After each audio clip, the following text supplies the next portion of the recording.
I knew this was going to happen. Before we start the video, I'd just like to mention it would be really cool if you guys will hit the like button for the video because it will help the video and the channel as well. So I'm back on Things 3. So that's right, I deleted Things 3 on my iPhone 13 mini for a week because I want to see what was out there and try out other to-do apps and see if there's any other apps out there that could better improve my productivity and workflow on the iPhone 13 mini. So after a week of testing other third-party apps out there, I came to the realization that probably Things 3 is the best to-do app out there for the iPhone 13 mini.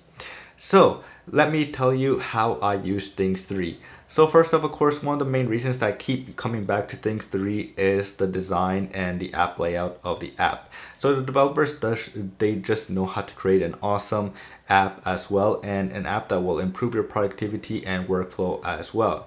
So it's just super easy, the layout is simple enough, and it just looks really nice, and you won't get confused or lost inside the app because you'll know where everything is and what every section is about and what every button does inside the app. So that's one of the main reasons why I think Things 3 is one of the best to-do apps out there for the iPhone 13 mini.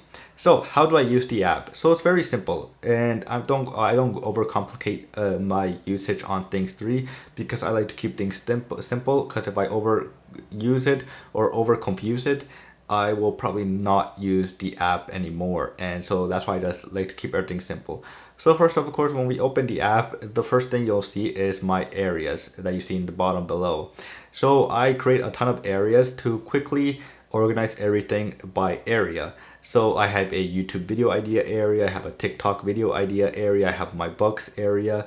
And so areas are pretty much sections inside the app. You're creating sections inside the app, and that's pretty much areas, or just sections, just with a different name.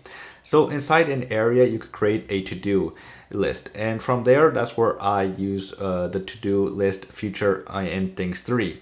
So for my YouTube video idea, I only add video ideas inside my to-do list inside, so that I know what type of videos I want to make in the future. And the same goes for the books, what type of books I want to read, or for TikTok as well, what type of videos I want to make for TikTok. So it's just a really simple, easy setup I'm running on Things 3, which I really like and works for me, because if it doesn't work for me, then I'm just wasting my time using Things 3. And if I overcomplicate it, then I know I'm not going to use Things 3. I'm just going to leave it there, and I'm not going to use it as well. So that's one of the main reasons why I just like to keep it super simple. And the developers behind Things 3, I think, understand that, and they just do a really, really nice job in keeping Things 3 super simple, but still very powerful as well. Another neat feature that I really enjoy using in Things 3 is the latest update that they did to the widget. So now you can actually add instead of adding directly to your inbox by default before, now with the latest update, you can add it to your area inside Things 3. So you no longer have to add it to the inbox. You can now change it up when you click on Edit Widget, and you can quickly add it to whatever area you have created inside the app, which is really, really useful, of course. And so that's one of the main reasons why I just really like Things 3, is that developers always listen to user feedback as well, so they always update the app to better improve Things 3. But also because of updates like that, it really help and make Things 3 a very powerful workhorse on the iPhone 13 mini. So that's pretty much it for how I use Things 3, of course, and why I'm always coming back to Things 3. And now I'm back on Things 3 on my iPhone 13 mini, and I've been having a blast. And yeah.